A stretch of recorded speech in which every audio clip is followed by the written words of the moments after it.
Okay, opgave 1. Redegør for artiklens indhold. Artiklen omhandler virksomheden Eko, som har haft en vækst igennem de sidste par år. Virksomheden Eko er kendt for at sælge sko, og det er kvalitetssko, de sælger.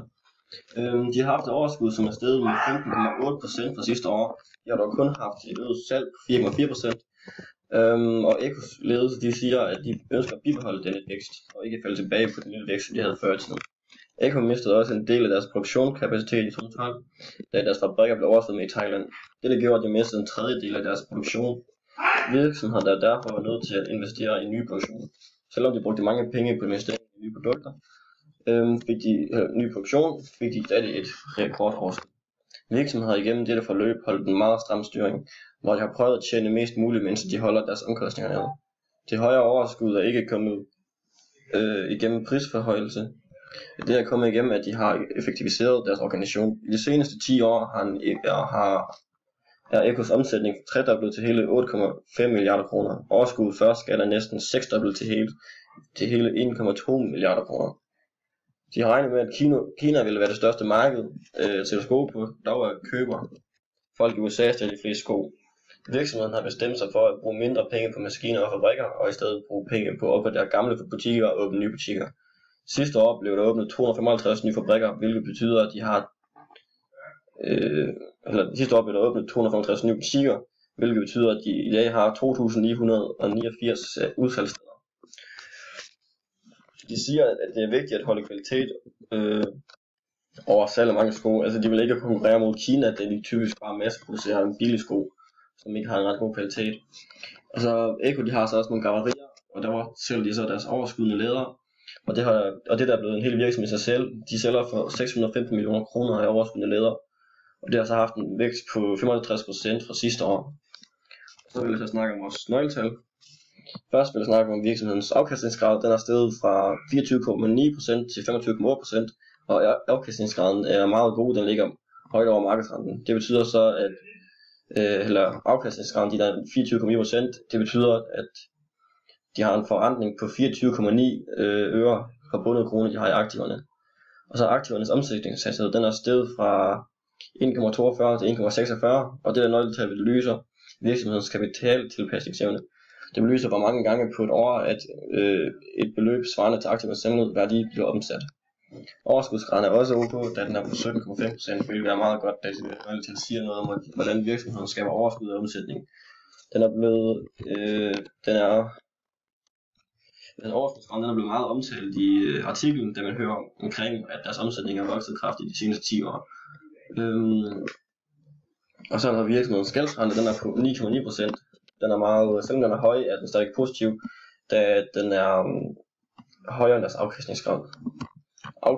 Egenkapitalens forrentning er på 37,6% og var på 37,7% sidste år, og egenkapitalens forrentning viser forrentning i værdier, ejerne har fået i virksomheden.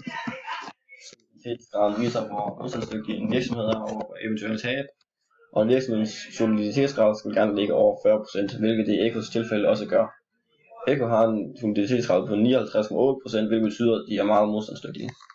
Og så likviditetsgraden i Eko er meget god. Den er på hele 287%, hvor det var 243% sidste år. Man plejer at sige, at likviditetsgraden skal helst ligge over 150%, og det gør den også i Ekos tilfælde. Og så overordnet så ser virksomhedens rentabilitet meget god ud. Den er meget positiv, og der er mange punkter, hvor den har haft en positiv udvikling de sidste år. Så er der så opgave 3, hvor hvilke overvejelser virksomheden kan basere deres købstrategi på. Altså, der er nogle 3 forskellige, de gør det ud fra. De kan måle deres produkter op i ABC-kategorier, så de kan se, hvilke leverandører, der er meget vigtige for virksomheden, og hvilke, der er knap så vigtige. Ved at gøre dette, vil de blive tale om differentieret købstrategi, hvor de kan lave et partnerskab sammen med deres leverandører af råvarer til sko, for eksempel. Hvor de så kan foretage rutinekøb til mindre varer, som ikke giver så godt dækningsbidrag. Så er der så også konkurrencebaseret købstrategi, hvor man betragter alle som modparter. Det gælder om at få det til den laveste pris som den højeste kvalitet. Hele strategien er om udbud og efterspørgsel, som det styrer prisen. Der er tale om multiple sourcing, hvor man bliver mindre afhængig af leverandørerne, og derved skaber en konkurrence om prisen mellem leverandørerne. Jo stærkere handlingsposition man har, jo bedre, da det er eftertrækket af mange leverandører at sælge til store virksomheder. Den købstrategi, som vil være bedst for Eko, vil være samarbejdskøbstrategi. Da i artiklen omtaler mange punkter, som berører den strategi. Ting som at forbedre organisationen er meget vigtigt i samarbejdskøbstrategi. Det at de ønsker at sælge kvalitetssko og ikke billige masseproducerede sko, passer også op med denne købstrategi. Den handler om at holde et tæt samarbejde med leverandører og fabrikker. Der er også andre fordele med den strategi, som kan være hurtigere udveksling af informationer af nye produkter, bedre og lettere planlægning og måske kortere leveringstid. Samt et samarbejde, eller sådan et samarbejde kan vare i flere år, og hvis de får succes hurtigt med det, kan de fortsat have den vækst, som de har oplevet meget af de seneste år. Der er så også nogle ulemper ved samarbejdsbaseret købstrategi. Det koster både tid og penge at opbygge et tæt leverandørsamarbejde, og det er derfor ikke omkostningsfrit at udskifte en leverandør. Hvis en samarbejdspartner får økonomiske problemer, kan virksomheden ikke uden videre udskifte den leverandør. Og så til sidst så har vi så også opgave 4, hvor vi skal også diskutere og vurdere, hvilke årsager der kan ligge til grund for Ekos beslutning om at drive egne graverier. Og som man kan sige, det er meget gode ting, at de har deres egne graverier. Det skaber et meget stort overskud, og de får større overskud for hvert år, der går. Og det at de har fået et restprodukt virksomhed til at blive en hel virksomhed i sig selv, det er meget godt. De viser, at de virkelig kan finde ud af at drive virksomhed. Så jeg mener i hvert fald, at de skal bibeholde det med, at de sælger restvarer. Da de sælger for hele 615 millioner kroner.